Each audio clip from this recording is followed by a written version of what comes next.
రేపు ఏమైనా కట్టుకొని పోతాడా? మరి ఎందుకు పని చేస్తున్నట్టు? మరి మనం ఎందుకు సంతృప్తి చెంది ఉన్నాం? ఆయనకు ట్రైనింగ్లు ఇచ్చిండ్రు, మైండ్ సెట్ మారింది, ఆయనకు ఒక డ్రీమ్ కోసం పనిచేస్తున్నాడు. మనమేమో ఉన్నదాన్ని చూసి మురిసిపోతా ఉన్నాం. నాకు job, I have a job. Car owner నేను. ఏ కారు ఓనర్ నీవు? గింత ఆల్టో కార్లు, మారుతి స్విఫ్ట్ డిజైర్లు కూడా కొనుక్కొని కారు ఓనర్ అంటే అదే నా కారు? కియా సెల్టాస్ బయట పెట్టిన 20 లక్షల కారు. నాకు అది దాంట్లో కూర్చున్నప్పుడల్లా నాకు ఒక ఆటోలో కూర్చున్న ఫీలింగ్ ఉంది. చాలా మందికి అబ్బా కియా సెల్టాస్ అంటారు. ఏం సెల్టాస్ రా? ఇది కాదు, దీని అమ్మ ఉంది ఇంకా పైన 1,30,00,000 డిఫెండర్ కార్ తీసుకోబోతున్నా, ల్యాండ్ రోవర్లో. జీవితం అంతే నిరంతరం అప్డేట్ అవుతూ ఉండాలి మనం. సార్ మాట్లాడలే, ఎదగాల. మనిషి బండి చక్రం నుంచి అణుబాంబు దాకా ప్రయోగాల ద్వారా సృష్టించిను, తయారు చేసిండ్రు. పడుకున్నారా? పరిశోధనలు జరుగుతున్నాయా లేదా? మరి నువ్వు ఇంత జాబ్ కొట్టి ఇంత ఒక ఇల్లు కట్టుకున్నామంటే సక్సెస్ అయిపోయినావా? ఇల్లు ఇంకా డెవలప్ అవ్వు, బాగా నీకు డబ్బులు ఎక్కువైతే నలుగురికి మంచి చేయి. 10 మందికి అన్నం పెడితే దేవుడు అంటారు ఈరోజు, అవునా కదా? కొన్ని కోట్ల మందికి అన్నం పెడుతున్నా మన గౌతమ్ బాలిని మనం దేవుడిగా గుర్తించచ్చా లేదా? ప్రవీణ్ సార్ని దేవుడు అనొచ్చా లేదా? నేనైతే పూర్వజన్మ సుకృతంగా భావిస్తున్న వెస్టీజ్ దొరకటం. నేను 2017లో ఈ కంపెనీలో జాయిన్ అయ్యేసరికి నాది పాత ప్లాటినా బైక్, బజాజ్ ప్లాటినా బైక్ మీద ఉండేటోడిని. 2,000 రూపాయలు ఇల్లు కిరాయి కట్టలేక ఓనర్ ఫోన్ చేస్తే లిఫ్ట్ చేసేటోడు కాదు. పొరపాటున కనిపించినప్పుడు ఏమయ్యా ఫోన్ లిఫ్ట్ చేసి అంటాడు. ఓనర్కి నాకేం బంధుత్వం ఉంటుంది ఫోన్ లిఫ్ట్ చేయడానికి? పైసలు ఉంటే లిఫ్ట్ చేస్తాం, పైసలు లేకుంటే ఫోన్ పక్కన పెడతాం. అని చేత ఎందుకులా మాట్లాడి ఈ చిన్న స్థాయి నుంచి ఆ మాటలు పడ్డ దగ్గర నుంచి దాన్ని కూడా పాజిటివ్గా మలుచుకున్నాం. చంద్రబాబు నాయుడు చెప్పిన ఒకసారి కష్టాల్లో కూడా అవకాశాన్ని ఎత్తుక్కోవాలంట. ఆ ఓనర్స్ దగ్గర మాటలు తిట్లు తిన్నప్పుడు ఏమయ్యా 2 గంటలేవు నువ్వు ఇల్లు ఖాళీ చేయమన్నప్పుడు ఆ కసి దీని మీద చూపించా వెస్టీజ్లో. దీని అమ్మ సావో రేవో తేల్చుకోవాలని చెప్పేసి డిసైడ్ చేస్తే సక్సెస్ దొరికింది. వెనక మంట లేకపోతే సక్సెస్ రాదు. చిన్న జాబో లేదా ఒక 10-20 లక్షలు క్యాషో ఉంటే వాడికి మంట ఉండదు. ఎక్కువ మందికి 20 లక్షల అప్పులతో వచ్చిన నేను వెస్టీజ్లోకి. 20-25 lakhs 2 రూపాయలు వడ్డీకి తెచ్చిన నోట్లు ఉన్నాయి నా దగ్గర. తెలిసి తెలియక ఒక 2-3 రకాల వ్యాపారాలు చేసినాం.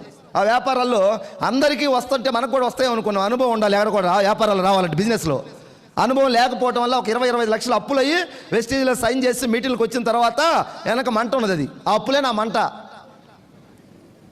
ఆ మంటతో పనిచేస్తే పోయిన సంవత్సరం డిసెంబర్కు నా ఇన్కమ్ నియర్లీ 1,60,00,000. ఈ ఇయర్ 1,50,00,000 ఎంఎస్ఆర్ ఇన్కమ్.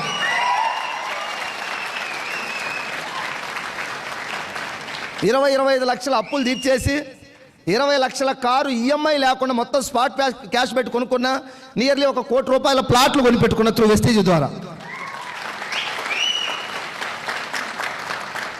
ఇదంతా కూడా ఇప్పుడు సాధించింది మా దృష్టిలో చాలా లిటిల్ బిట్ చిన్న సక్సెస్. చేయాల్సింది ఇంకా చాలా ఉంది. ఇంకొక 1 or 2 years తర్వాత నెక్స్ట్ ఈ డిసెంబర్ లోపు 1,35,00,000 రూపాయల కారు డిఫెండర్ ల్యాండ్ రోవర్ కంపెనీలో కారు తీసుకోవడానికి మైండ్ సెట్ చేసుకొని వర్క్ చేస్తా ఉన్నా. మళ్ళీ నెక్స్ట్ బూట్ క్యాంప్ అంటూ పెడితే ఆ కారు తీసుకొని వస్తాం. వెస్టీజ్ వాళ్ళు చెబితే జర్రా లేట్ కావచ్చు, రావటం మాత్రం రాననుకున్నారా రాలేననుకున్నారా? రావటం పక్కా. కొత్తగా వచ్చిన వాళ్ళకి ఈ మాటలు ఏంటంటే జర్రా ఏదో, ఎందుకంటే వాళ్ళు ఇంకా మన పార్టీలో పూర్తిగా కలవలే. మన పార్టీలో కలవని వాడికి ఇంకా అట్లే ఉంటుంది. మరి జగన్మోహన్ రెడ్డి 150 సీట్లు వస్తాయన్నప్పుడు తెలుగుదేశం వాళ్ళకి ఎట్లా ఉంటుంది? అది వీడు మొక్క వచ్చినప్పుడు చూద్దామని అన్నారు. వచ్చినా రాలేదా? వాళ్ళ పార్టీ వల్ల కొంతమందికి నమ్మకం ఉంటుంది. అట్లా నిండా మాతో కలిస్తే ఈ మాటల మీద పాజిటివ్ వస్తుంది. మా లీడర్లు అడగండి వస్తుందా రాదా కారు అని. కారు కాదు విమానం వస్తుందన్నా వస్తుందంటారు అంతే. వాళ్ళు పాజిటివ్ మైండ్ నిండుంది. మీకు ఏది చెప్పినా నెగిటివ్ కనపడుతుంది. ఎందుకంటే మీ పాత్ర ప్రతిపక్షంలో ఉన్నారు. ఇప్పుడు దయచేసి బూట్ క్యాంప్ అయిపోయేసరికి అధికారంలో కలవాలా, అధికార పార్టీ కండవా కప్పించుకోవాలి. ఎందుకంటే అధికార పార్టీలు ఉంటే టికెట్లు వస్తాయి, కార్పొరేషన్ పదవులన్నీ వస్తాయి.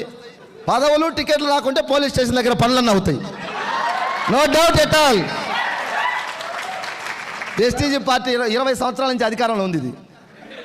దీనికి అధికారమే తెలుసు కానీ ప్రతిపక్షం లేదు, తెలియదు. ఇది ఎస్ఆర్ ఇలాంటి పార్టీలోకి మీ అందరూ కూడా మనస్ఫూర్తిగా రండి. ఇది ఒక ప్రజాసేవలాగా చేద్దాం.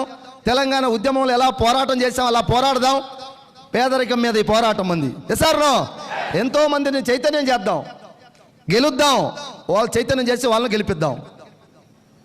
దీని ఒక ఉద్యమ స్టైల్లో వర్క్ చేద్దాం. ఏదో నాట్ ఓన్లీ డబ్బు బిజినెస్ కాదు ఇది, 10 మందికి సేవ.